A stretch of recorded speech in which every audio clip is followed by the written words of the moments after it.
Hi, and welcome back to Purple Collar Life. In today's quick video, how to change the deflector chute on your Toro TIMECUTTER. This is our 2020 Toro TIMECUTTER with the 60-inch fabricated deck. The discharge chute held up really well until it folded back and actually cracked. Now, we've been using it that way for a couple months now. I ordered the replacement chute. The replacement chute is in. I'll show you the part number for that, the tools we need, and this is going to be a quick and easy process on how to replace that discharge chute. Now, I don't want to place any blame on who actually started breaking the discharge chute, but I will tell you, once the crack was started, it seemed like if I even just touched anything with it, it kept getting worse. You can see the grass all builds up in the crack of it. I tried to duct tape it a couple times. Obviously, duct tape doesn't stick where all the grass is, even if you clean it. So we ordered the replacement chute. It is here. That's what it'll look like when it's on. We ordered this straight from the Toro dealer, which is also our John Deere dealer. There's that part number, 138-7502. Again, this is the 60-inch fabricated deck on our Toro TIMECUTTER. To start the process, I have raised the deck all the way up to give us as much clearance underneath as possible. And I have the following tools. A paint scraper just to scrape that grass off underneath. It'll be hard to get to the bolt without scraping it. 9/16 socket. 9/16 open-ended. Might be a little bit easier to get the nut cleaned off. Pair of pliers just in case there is a spring here that we'll have to hold on to or remove. So let's get started. So this metal rod is all one piece. The threaded end of it goes down through the entire deck, and the nut is on the end of it right here. We're just going to take our paint scraper and clean this area out. And then the same right where that nut is underneath, just get it cleaned out so we can get to the nut. You can see we scraped some paint off there. And that's a 9/16. I'm going to use my open-ended wrench to try to just clean off the outside of that nut. And then I've got my socket wrench to loosen it up.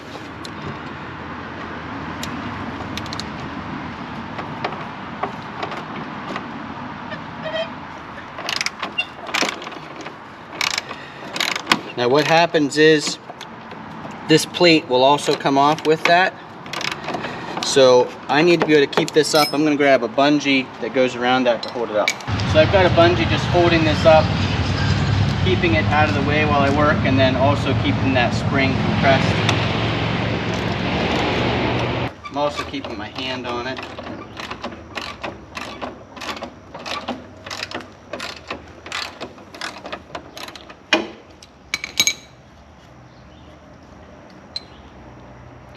Here's the nut inside. So now what we can do,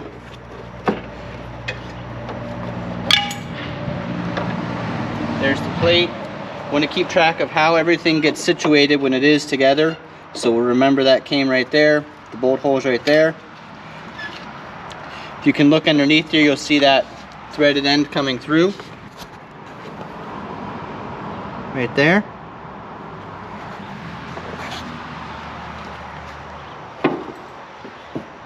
The next step will be pulling this rod out. So we're going to lift it up, the threads will come out. It is spring loaded, but I want to keep this chute right beside me so I get it put back the same way. I'm noticing where this spring clip orients just past this notch. The other side of it, if we pull some of this grass out of the way, is right here through a slot. So we want to put it back together the same way. So this will lift up. So that lifted out. Pull out of here. So there it's all one piece, but again we want to remember how it's oriented, so I'm just going to pull this out while holding on to the spring. Keep it exactly how it was. Put this back through here, through the spring, through there. So we're exactly how it was previously.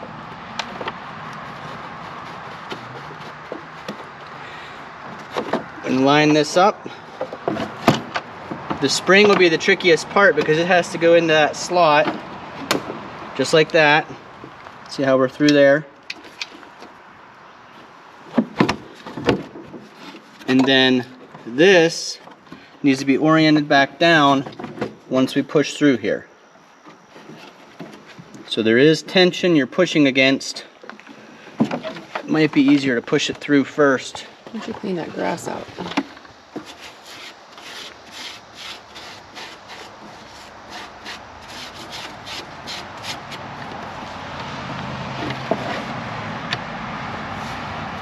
So you can see without the chute on, it would be really dangerous to operate. Your blade extends beyond the metal covering. So not only is it a danger because it's an open blade if you put your foot down there or hopped off the mower before this was fully stopped, but also all that debris, if you hit a rock or even sticks in the grass, constantly flying up out. So that's why it was important to get this drain chute replaced. We were throwing a lot of grass and debris up just through that hole. What do you think ramped up the deterioration of that side chute? I said in the beginning intro I wasn't going to place blame on any new operators, but it worked fine for the first 4 years. Well, you know what? My instructor did not give me any instruction on which side I should go against when I'm mowing, Yeah. so...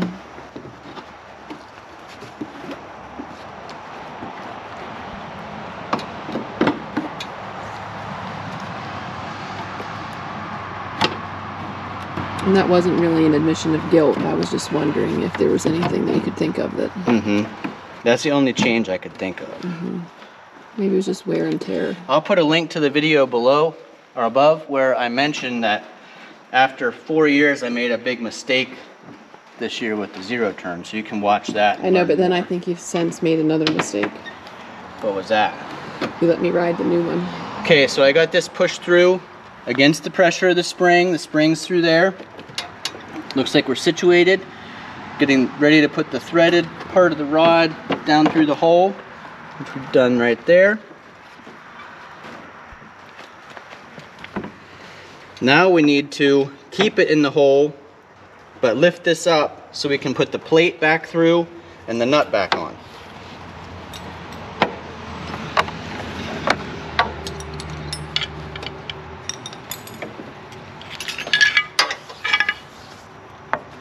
Hold this up with that bungee.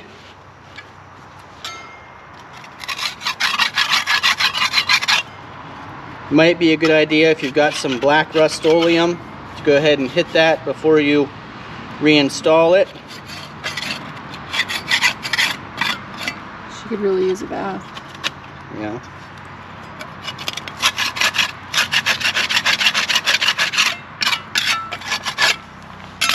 So this was situated like this.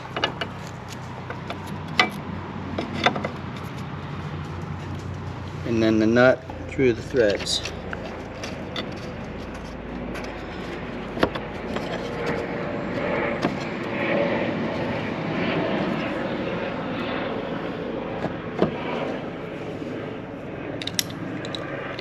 Move the blade out of the way here so we're not getting it close to our hand when we're running the socket wrench.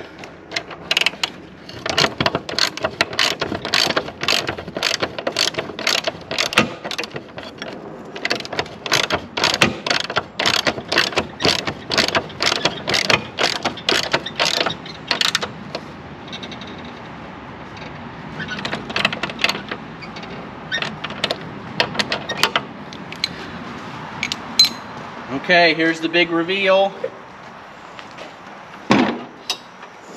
Ta-da, brand new, no cracks. Goes up and down as it should.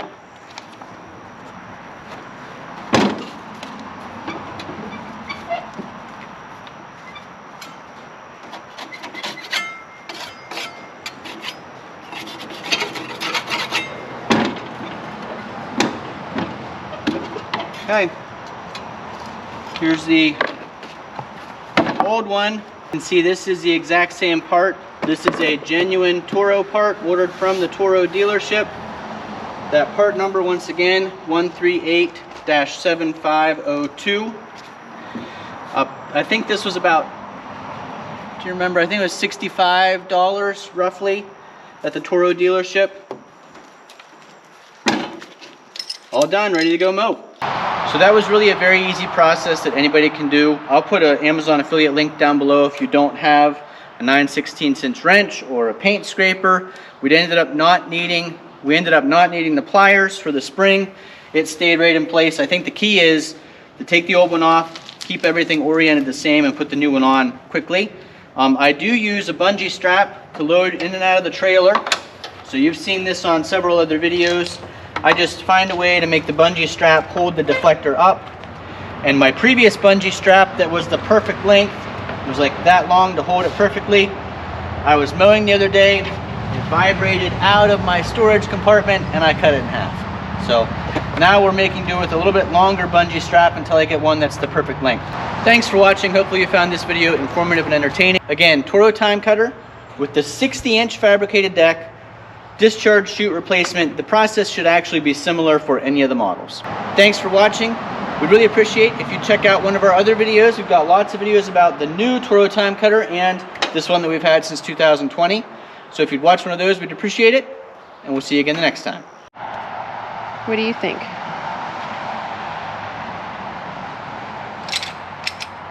right, I gotta put my tools away.